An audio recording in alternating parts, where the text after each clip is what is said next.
On November 13th, 1945, the National Press Club hosted a dinner honoring President Harry Truman, and the guest list was a long one. There were over 1,000 people, including President Truman, General Eisenhower, General Hap Arnold, some Supreme Court justices, and various members of Congress, as well as famous performer Eddie Cantor as Master of Ceremonies. And headlining the performance was Glenn Miller's famous Army Air Force Band. This performance was notable for one reason in particular. Nearly a year earlier, Miller had gone missing over the English Channel while traveling from England to France to give concerts to the troops liberating Europe. And after his disappearance, the band faced the difficulty of another 6 months overseas, entertaining troops and civilians, while Miller's fate remained a mystery. Before the music started, Eddie Cantor offered a eulogy in which he praised Miller's admirable character and dedication to his music and to his country. He said, "Glenn Miller was a very wonderful man who led a very wonderful band. As a civilian, he led an orchestra that for 3.5 years was the #1 band in America. He could have stayed and made himself a lot more money, and then if he wanted to, he could have retired, an independently wealthy man. He chose not to. He was an extremely patriotic man, and he felt an intense obligation to serve his country that had gone into war. He disbanded his great orchestra and formed an even greater one. Still, he could have remained here in America. Again, he chose not to. Instead, he chose to take himself and his orchestra overseas, to where he felt he could do the most good for our fighting men. What a tremendous morale-building job he and his men did over there. Now this great band is back here with us this evening, but without its most important member, Major Glenn Miller himself. For as we all know too well, he made the supreme sacrifice for his country. He will never be forgotten, for always we will have the sound of the great music that he created." Once the band had finished playing, General Eisenhower approached the stage to thank the boys for the incredible work they had done overseas, and to inform them that they were being discharged. They didn't know it when they arrived there that evening, but that set at the Press Club's dinner would be the last public performance the original group would play. 4 days later, the band gave its last ever radio broadcast at Bolling Airfield in D.C. From your United States Air Force Band, this is the Connection Series, a podcast that examines the intersections between the military, music, and storytelling. I'm your host, Master Sergeant Brooke Emery, and today, in honor of the 75th anniversary of the disappearance of Major Glenn Miller, we examine his legacy with the United States Air Force Band and discuss why his music remains so popular to this day.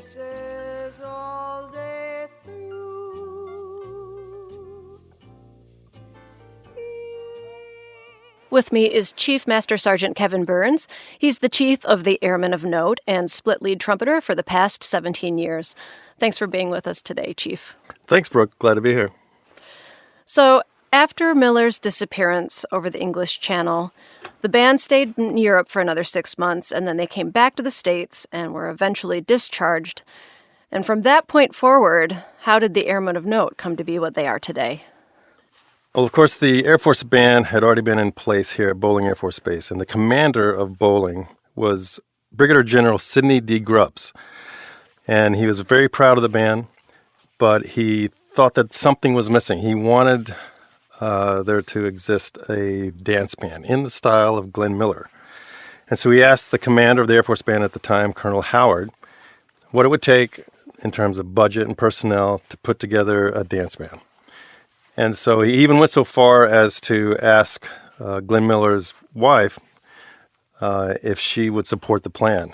And she did, and so the idea came together, the personnel, the budget. He was the person that made that happen. And by 1950, the band had been formed and was off and running. And for many years, it was just a dance band, as he wanted, because it was still a very popular style of music for dances in the clubs and so forth, before it became kind of a concert-oriented ensemble like it is today. So, of course, the Airmen of Note, like you said, it's evolved in the past 60 to 70 years. How do you still recognize or realize the Miller legacy today? Well, next year we're celebrating our 70th birthday, the Airmen Note, and so I think there probably has not been a year that the Airmen Note has not performed Glenn Miller music. I know that since I've been in my entire 17 years, virtually every public concert, there's been at least one or two Glenn Miller pieces that we perform for the public. It's still loved around the world today. It's still and will always be very important to military history. It's iconic. And what I've always found interesting when I first heard the idea that Glenn Miller's music over in the European theater, still to this day to a generation, is considered the very sound of freedom. And I always thought that fascinating. But if you realize that when the Allied troops in World War II were moving through and helping to restore a war-torn Europe, this is the music they brought with them. So you can imagine being a young person and hearing this music that the Allied troops were playing, and just from that point on thinking, wow, that's the sound of freedom to me. It's very cool.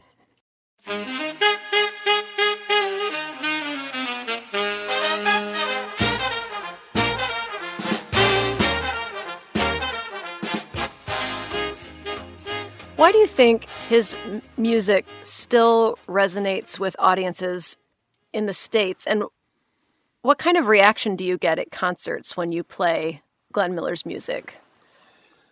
Well, it's fascinating that it's so it does elicit a very strong reaction. There are certain tunes that are very much iconic to people's minds because it's just still heard a lot today. It might be in commercials, it might be in background tracks to movies or whatever. Just that classic big band sound of Glenn Miller, particularly because he was the top big band dance artist of his day. I mean, I joke with our audiences that he was like the Taylor Swift of 1942 because he really was the very top pop artist of his day. And so his sound is still used, and I found it surprising that I can start up a tune like In the Mood, and even teenagers in 2019 will say, oh, I love that piece. I know that piece. I'm like, how do you even know this tune? But that's the impact of Glenn Miller and his legacy that is so strong. So we continue to play it with every concert, not just because it's great music and it's fun, because it really does have a very important piece of military history behind it. It's true. I played In the Mood for my 10-year-old son the other day, and he immediately recognized it and could even name the tune, which I thought was pretty amazing. So much music has come and gone, and yet Miller's music is still so much in the forefront of people's minds.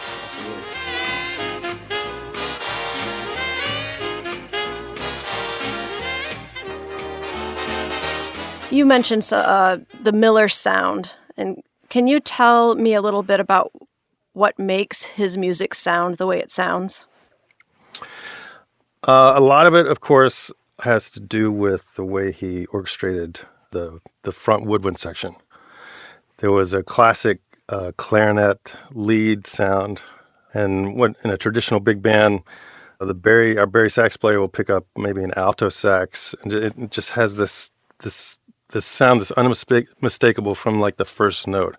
And also, I think part of his sound is that his arrangers, like Jerry Gray, were very well known. He kind of sequestered them as, you know, his guys to write all these great charts, and they had their style of writing that was very unique, that helped create his sound. He was also very, from what I understand, very deliberate about reproducing on stage the sound that he would record that people were well known for.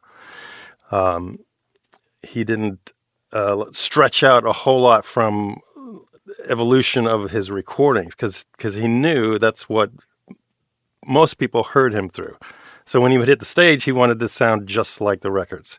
He wanted his sound to be very consistent, whether there was on the radio, through records, or in live performance. I imagine that must have been fairly confining for the musicians on stage, but it certainly built a name for the group. I mean, people loved it. Right. Absolutely. And we have had some experience going through old records of Miller when he got into the Army Air Corps, for example, and listening to how some of those classic recordings evolved a little bit, where the musicians may have wanted to like push the tempo a little bit or do a little bit this or that with it. So we've actually altered some of our articulations based on the Army Air Corps recordings more than like his civilian recordings before he got in. And there were some differences that came out of that. That's interesting. Do you have a favorite Glenn Miller tune? I do. There was a tune that we performed a lot, and I mean, I think I probably loved it because it's one of the Miller tunes that I got to kind of interact with our vocalist Paige a lot on, and I would go out and speak. It had so much like show business side of it, but it also was a really fun, unique piece called "The Rumba Jumps."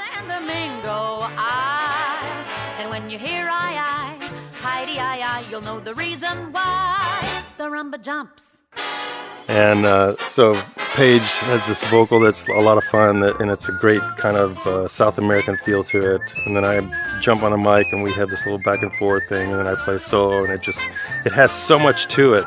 Well, hey there, Kevin. What you say? What you doing back here in the U.S. of A.? Well, Santo Domingo just wouldn't let me be, so I ran out on my visa before it ran out on me. Before I ran, I was no chump. I shanghaied the drummer, the guy that made the rumba jump. And it was so well received that we kept it in our book until we just needed to give it a rest. But we probably played it straight for 15 years. Such a great tune. It really is. Well, of course, that was a very critical time in American history. It was World War II. You know, there was no one that it didn't impact heavily.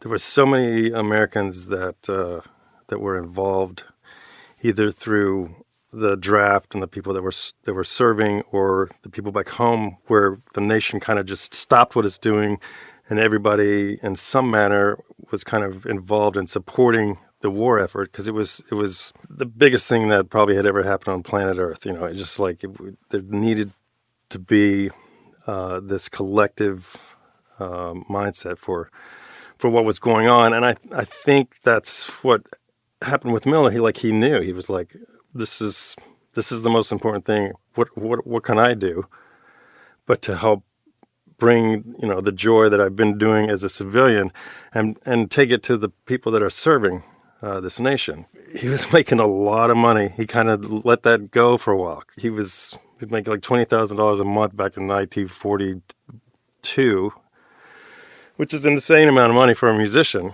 back then, if you compare what it is now. But it was somebody said that he took 1,000% pay cut to get into the military. And he lobbied to get into the military. He actually tried to join the Navy, and they said no. And I know. Thankfully, finally, the Army Air Corps said yes. Thankfully for us. That's a very unique story. But we were lucky that he's attached to the Army Air Corps and the Air Force now. Well, and in a broader sense, I mean, the fact that Miller came in and formed a band, and then those who performed in the band served in the Army Air Corps as musicians, set a precedent for what we have today, really, with the way that we deploy our musicians all over the globe to do the same thing. Right. Miller's whole idea was, you know, bringing a slice of home to the troops. And we're doing that now. One of our musicians in the Airmen Note, as well as musicians from around the squadron, our guitarist, Master Sergeant Jeff Reeser, he's deployed right now in the Middle East, performing embassy events, connecting culturally with our partners and civilians over there. Watching now through venues like social media, what they're doing is remarkable. But that's exactly the idea that Miller was all about when he was performing during World War II. So it really is a cool connection in that manner. Chief Master Sergeant Kevin Burns, thank you so much. Thank you. The rumba jumps.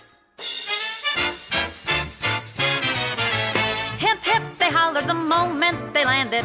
We've got a rumba the king once commanded. Then they passed the tin and started into play. The way they learned to play back in the USA. Now they're on the air and San Domingo's laughing it up. And I do declare... Dr. James D'Angelo is a man who knows how to get things done.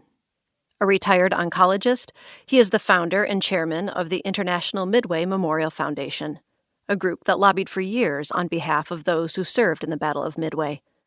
Basically, myself and another admiral worked 7 years to get Congress to pass a bill to make the Midway Islands a national memorial. When Dr. D'Angelo decides he's going to pursue something, he is relentless. And for his latest project, he has slowly assembled a team of people he hopes can finally solve the mystery of Glenn Miller's final resting place. With this particular plane, there had been previous episodes, especially in cold weather, where the carburetor would freeze up. Mm-hmm. And that's the most likely possibility. Mm-hmm. Most recently, he organized a parade to raise awareness for the cause. To state the obvious, he is a huge fan of Glenn Miller, and I was curious about why his appreciation for Miller compelled him to take on such a huge task. I visited him at his home to discuss his ongoing endeavor and to hear in his words what makes Glenn Miller such a compelling hero. What got you interested in Glenn Miller's legacy? Well, I went to see the Glenn Miller story, mm-hmm. and I had heard of him, but I certainly didn't know much about his life.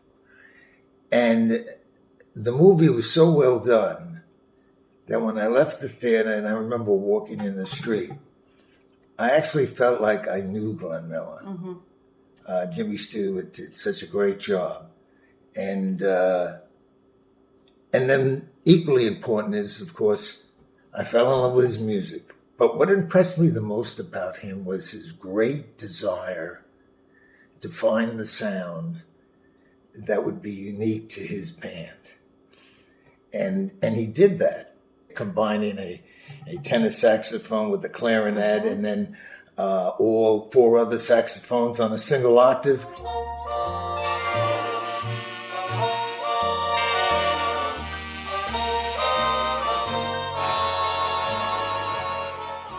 To me, the 2 greatest parts of that movie, one I love more than the other, and that's the introduction in the movie to Moonlight Serenade, where they play one note, and it gradually builds up into a crescendo, and they go from practicing Moonlight Serenade. Have you ever seen the Glenn Miller story? Oh, man. And then it goes out to where the band is. And no matter how many times I see it, I never get tired. Since I got involved, I must have watched it about 10 times. And then at the end is very touching. I don't know if this is true, but Mrs. Miller always wanted Glenn to write a song about Little Brown Jug. And for whatever reason, he didn't want to do it. But he did do it. And that was supposed to be her Christmas present on the Christmas show without him. And in any event, it ends where she's teary-eyed, and the 2 persons she's with, one was in the movie at least his piano player, and they told her that even though he's gone, the real fact of what he did and what he had to offer will be in the fact that his music will continue to go on. And to me, Moonlight Serenade is my favorite song, although I love his other music as well.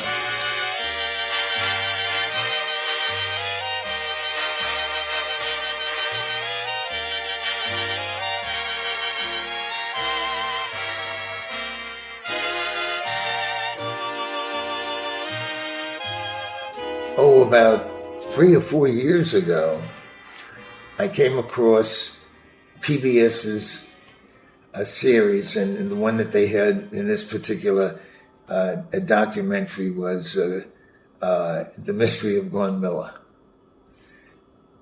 They, like they do with many of these programs, they never really come up with an answer They may come close, they may make you believe certain things, but most of the time the definitive proof is not there. But to hear his music again, and then the idea came, why not? Why don't I see what we can do? Because I had some contacts in Sarasota. Why don't we try? What I'm trying to do is to mobilize as much public opinion. And my idea of doing that, I feel, is not just to promote the idea that we're going out to look for his aircraft. I think what's more important is to get the public to really get to find out who Glenn Miller was, and what a person he was.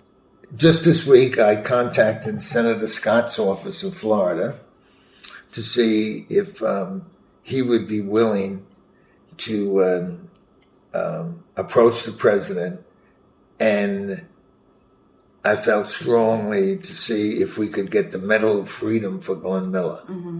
Because when you really get to know his story, look, he leaves his wife, and look how difficult for both of them to go over there. But he felt so strongly, wanted to improve the morale. Tommy Dorsey didn't do it. Jimmy Dorsey didn't do it. Artie Shaw didn't do it. All these others. Now, were they selfish? No, but he did it.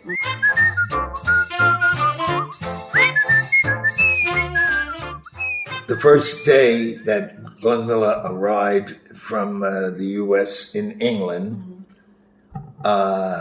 he went to his hotel, and then later on he goes down to the railroad station in London, and the band comes out, and they're immediately greeted with one V1 that explodes right in front of the railroad station. And fortunately, it was far away enough they didn't get killed. But then they went to the hotel, and the V1s kept coming. So Glenn then feels like, I can't put the men through this.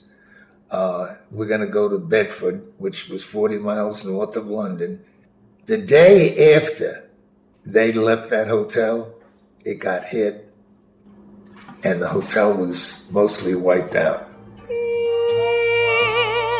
that small cafe, the park across the way. Why go discover Miller's plane? That was a question I was going to ask you. Right. Yeah. Okay. One, of course, I feel it's the right thing to do to bring closure not only to whoever's remaining in his family, but to the American people that remember him. And then second, as time goes on, memories begin to fade. Bringing up something from the past that's physical makes a connection between the present and the past. And maybe he didn't say this, but I would add this. I would say that that's extremely important because it provides strength and courage to the people that live today. I think America needs that. They need to remember the great people and what they did in the past, and that's not done as much anymore. But they don't realize the value of it, okay? They don't realize that as you go through life, you gain strength from other people, and then you gain strength if you can emulate them within yourself. So there's more to it than just the scientific aspect of finding the remains of the plane. And that's the long way around of saying why we should find his aircraft. My ultimate goal is to, which is a real long shot, but it's to try to revive his music. And it's a challenging task, but nobody dances together anymore. There is no more foxtrot. Everything is individualistic, and that's fine. But there's never, to me, you can't get too romantic dancing by yourself. Absolutely. And I love what Miller's music and other bands brought to romance. I think without romance, this world would be much tougher than it is. So that's where we're at. I'll be looking at the moon, but I'll be seeing you.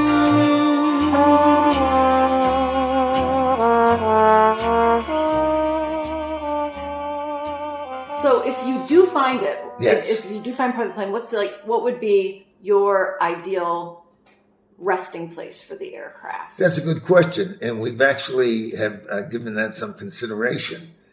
And I have thought of the Smithsonian. Mm-hmm. I've thought of the World War II because of its connection, and that a place like the Glenn Miller Museum, and that's what I mean.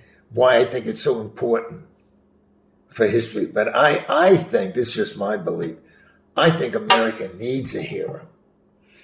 And maybe we need more than one. But I think the more that the real story about Glenn Miller can get out, regardless of whether we are able to go after his aircraft or not, it can only benefit the American people. Yes, Glenn Miller was going to Paris to do the Christmas show. That's all true. But they were in the process of leaving England over 4 to 6 weeks if they could get the radio transmissions to be as good and as fine as they were producing by the BBC in London. So he wasn't just going there to do a concert or, for a short term. He was getting ready because the move was to, he wanted to be near the front lines again. I mean, those kind of people that are that genuine, you just got to admire, at least I do anyway, I can only say that for a person like Glenn Miller and the people at Midway, to me, it's easy. I mean, how can you not help? How could you not help feel this way? Certainly. And even though you, in a way, you didn't personally know them, you did know them because they exemplified the values that you would want, hopefully, every ideally person to have. Absolutely. And that's the kind of man that Miller was. Mm-hmm. And I think the fact that he wrote Moonlight Serenade just tells you right then and there that he had a heart. The Connection series is produced by myself, along with Senior Master Sergeant Matthew Irish. Additional audio help was provided by Senior Master Sergeant Dennis Hoffmann and Master Sergeant Mike Hampf. The executive producer of the Connection series is Colonel Don Schofield.